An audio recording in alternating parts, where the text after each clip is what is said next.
Il y a des millions d'années, une météorite faite de vibranium, la matière la plus puissante de l'univers, s'écrasa sur le continent africain.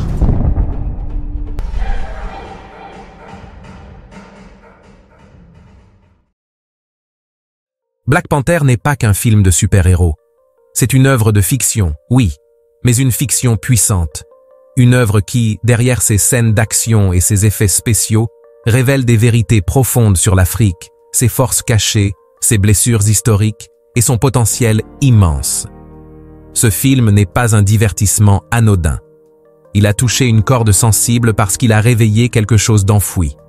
Le rêve d'une Afrique puissante, souveraine, respectée et technologiquement avancée. Wakanda n'existe pas géographiquement, mais le message qu'il incarne est très réel. Il faut décrypter ce film comme on lit une carte stratégique. Parce que derrière la fiction, il y a des clés pour comprendre les défis et les opportunités réelles de notre continent. Premier. Wakanda. L'Afrique qui s'ignore. Wakanda, c'est une Afrique qui ne s'est jamais fait coloniser. Une Afrique qui a su protéger ses ressources, ses savoirs, sa culture et les mettre au service de son développement. Ce que cela nous dit, que notre sous-développement n'est pas une fatalité, mais une conséquence de choix politiques, économiques et historiques. L'Afrique réelle a le vibranium de ce monde, ses ressources naturelles, ses jeunes talents, ses terres fertiles, ses savoirs traditionnels. Mais au lieu de les valoriser comme Wakanda, nous les exportons sans transformation, sans contrôle, sans vision à long terme. 2. Le vibranium, métaphore de la souveraineté technologique. Le vibranium n'est pas un simple métal dans le film. Il représente la maîtrise de la ressource stratégique par une nation souveraine. En Afrique, nous avons du coltan, du cobalt, du lithium, les matières premières de l'ère numérique.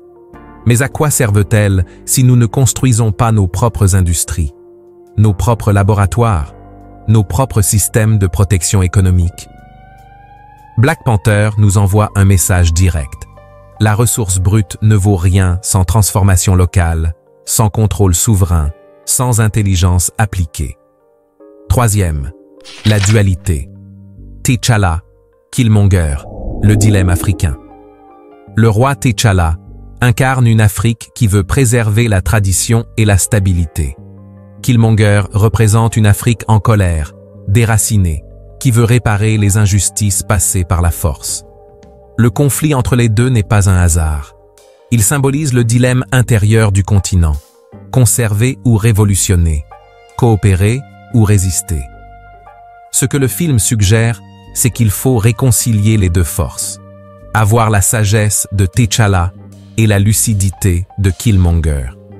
L'Afrique ne peut plus être passive, mais elle ne peut pas non plus se reconstruire sur la haine. Elle a besoin de stratégie, de puissance et de paix. Quatrième, la place de la femme africaine. Dans Wakanda, ce sont les femmes qui gardent le trône, la science, la sagesse, la guerre.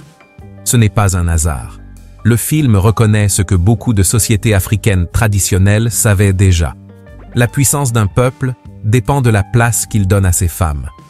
Il est temps que ce ne soit plus une fiction. L'Afrique ne pourra être forte qu'en intégrant pleinement les femmes dans l'économie, la technologie, le leadership. Black Panther n'a pas simplement diverti. Il a réveillé une idée, celle d'une Afrique qui croit en elle-même, qui transforme ses ressources, qui protège son savoir, qui avance avec sa jeunesse. Il ne s'agit pas de rêver Wakanda. Il s'agit de construire l'équivalent réel avec du travail, de la discipline, des industries, de la vision. Ce film doit servir d'inspiration, mais aussi de rappel. Nous avons tous les ingrédients. Il ne manque qu'une chose, la volonté de bâtir une Afrique souveraine, forte, unie et moderne. La vraie fiction, c'est de croire que nous ne pouvons pas y arriver.